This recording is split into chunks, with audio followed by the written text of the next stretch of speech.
Black Adam has arrived in MultiVersus, and that means Season 1 is coming to a close. We started this season in August, and it's already November. That means we'll be playing a new Battle Pass and season in just a couple of weeks, and today I wanted to talk about what we could be seeing as well as some of my personal hopes for Season 2.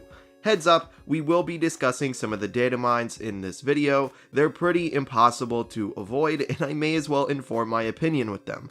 Actually, let's start by discussing data mines. This game, more than any other game I've ever played, has been ransacked by data mine spoilers. Leakers spoil pretty much every new character reveal and costume before they happen, and I know personally that they've ruined surprises for me. Sure, you could say just block or mute their Twitters or whatever, but what happens when IGN reports on their spoilers? That spoiler specifically being that one of my most wanted characters is coming, and he'll be voiced by my favorite voice actor and probably actor of all time. It hurts the game, and it takes the wind out of all of the sails for the actual reveal when it comes along. So what can the team do to mitigate this? Games as a service have to have the data for their next few updates in the code. After all, the same thing happens to games like Fortnite all of the time. Well, they could release a cinematic trailer at the start of Season 2 and at the start of the new seasons in general to reveal their character lineup for the season. The NetherRealm games already do this, and for the most part their reveals beat the data mines to the punch. Not always, but most of the time. Cinematic trailers are also great at getting the general public's attention, and it could help bring back some of the lost players at the start of Season 2. I know they're really expensive, but that's why we only get one per season instead of one per character. The smaller trailers they do now are perfect once we actually get into the season, but just look at the results. The biggest trailer by far for the game was its cinematic trailer for the closed alpha. By the way, that's a good point too. We haven't gotten a cinematic trailer for the game since the closed alpha. Nothing reporting on the open beta's release date, nothing reporting on Season 1, and as of right now, nothing reporting on Season 2, although hopefully that changes. If you want to bring players back, we need to do cinematic trailers. I really think we'd retain a decent amount of players too. People who haven't played since launch will have all of the Season 1 content to enjoy, including ranked, arcade, hitbox improvements, and netcode improvements, as well as whatever new additions they have lined up for the launch of Season 2. Speaking of new additions for the start of Season 2, I really think we need more than a balance patch and a battle pass for the start of a season. Season 1's launch was pretty disappointing, and the game lost more players than it gained. A new season is a chance to get some more attention on the game, and it'll be right in time for the holidays. I really think that every single season needs to start with a big balance patch, a battle pass, a new stage, and a new character. It's a lot of content, but that way, even if the new character doesn't excite you, there are still plenty of new things to hopefully retain your interest. I know that this will mean front-loading the season with a lot of content, but that's kind of how you need to do things. Fortnite has the best free-to-play model of all time, and because of it, Fortnite has stood the test of time. Fortnite absolutely front-loads their seasons. The changes to the map, the new guns, and the battle pass are all added at the start. Then they sprinkle in some skins, balance changes, guns, and other features throughout the season to retain player interest. MultiVersus has a model that I think is way too spread out at the moment. A big content drop at the start of the season into a transition that spreads out releases is the way to go in my opinion. I also think they should tweak the way they balance the game. Whenever they drop a new character, basically in the very next balance patch, they either nerf or buff that character based off of the first impressions. Guys, we cannot balance based off of first impressions. I already made a video talking about this. Click the annotation on screen to be taken to it now. I do think it's worth a watch, but I am not a fan of how MultiVersus handles balance.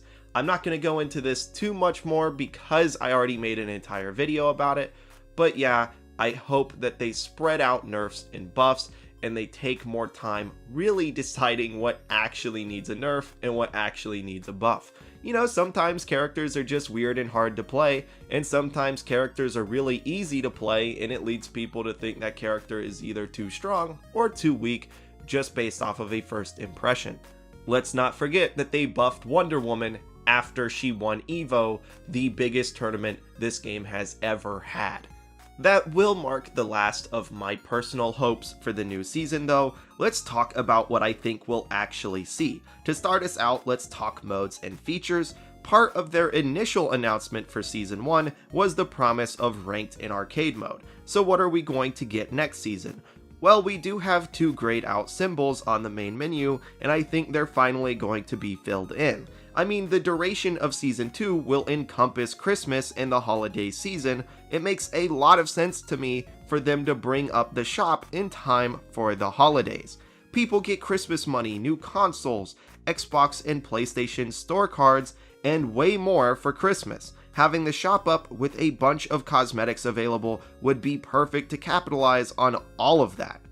As for the other grayed out symbol, I think guilds are probably coming too. Having a shop isn't exactly a selling point for a season. And this is actually going to lead us into the first character. I think we're getting the Joker. A leaked feature of guilds are guild bosses, and it's my belief that the Joker is going to be our first guild boss. The Joker's voice was leaked, and yes, it was the one that IGN reported on. Apparently, Mark Hamill is voicing the Joker, and it really would have been cool to be surprised by that information, but this is the world we live in. With all of that said, I do think that means he's coming very soon. It's also weird to have a game where DC Comics is represented in it, and the Joker is not in the game in any way. I mean, he is the most popular DC villain of all time, and I do think he's probably the most important supervillain. I've gotten flack on saying that before. People bring up Thanos, people bring up Darth Vader. The Joker debuted in April of 1940, and without the Joker, we might not have any of the supervillains we know and love today. So yeah, he's kind of important, and I really want to see him in the game. I would also love to see some of the costumes that we haven't seen in video games before, like my personal favorite, the Dark Knight from the Dark Knight movie. It's my favorite superhero movie. I think it'd be really cool to see. I know the rights to that may be a little weird, but they still make action figures for that interpretation of the Joker, so I feel like they could also make a skin. Tony also mentioned a dream come true moment on Twitter, and it's my belief that the dream come true moment was working with Mark Hamill, because Tony is a big Batman nerd just like me. So what other characters are we getting alongside the Joker? Well, it depends. I think we're going to get a new stage, so that character prediction is based on that. If they're down to have 2 DC characters in one season, I think Raven has really great odds. She has a stage in the files, that being Teen Titans Tower, and her voice lines have been in the files for months. Like, her voice lines predate the closed alpha. It's been that long. I also think we might finally see Marvin the Martian. With guild bosses, why not also include one of the oldest villains Warner Brothers has access to? He's also been fully voiced for as long as Raven has, and there are a couple of Looney Tunes stages in the files. Now, as for a couple of characters that aren't in the files that I really want to see are Scorpion and Sub-Zero. Season 1's character releases were all fun, but I don't know if Season 1 did a great job at bringing in some of Warner Brothers' big franchises. Rick and Morty was a good call, but I do think we're well overdue for some reps of Mortal Kombat.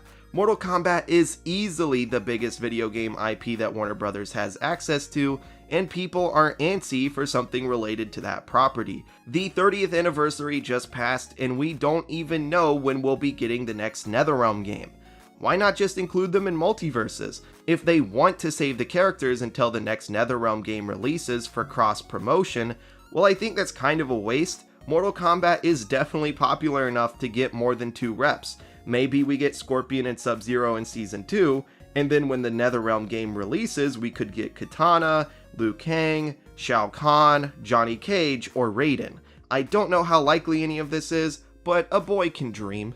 Now, to utterly crush my dreams, there are 2 big ol' elephants in the room for this next season, Beetlejuice and the Wicked Witch. Both of their voice lines were found in the files during the start of Season 1. While I do think this means they could be coming soon, I don't know if that means next season. Keep in mind how long Marvin and Raven have been fully voiced, and we also have had no voice lines for Black Adam until Season 1 started. So it could mean they're coming soon, but they could also just show up 6 months or a year from now. Still, I do want to mention them just in case they do pop up. Now, this next prediction is a little crazy, but I just have a gut feeling. One of the biggest selling points to MultiVersus in the beginning was the fact that it had a colossal character. If Season 2 goes as long as Season 1, then it would last through February. No matter what, it'll have been at least half a year since the Iron Giant and the first colossal character hit the scene. Now, I don't know about you guys, but a colossal character every 6 months sounds pretty good to me. The team have said that they needed a break after Iron Giant, but going an entire season without a colossal character qualifies as that break in my mind. There's no guarantee we'll get one, but I think it's a pretty decent possibility. So let's figure out who this next colossal character will be. A lot of people are going to assume Godzilla, and honestly, they could be right. The Godzilla rights holders don't seem to be too stingy when it comes to video games. After all, we've seen Godzilla in Call of Duty, we've seen him in Fall Guys. I absolutely think we could see him in MultiVersus. However, I'm feeling Daenerys Targaryen. House of the Dragon was ridiculously popular, and it might be the single best thing that Warner Brothers has going for them right now.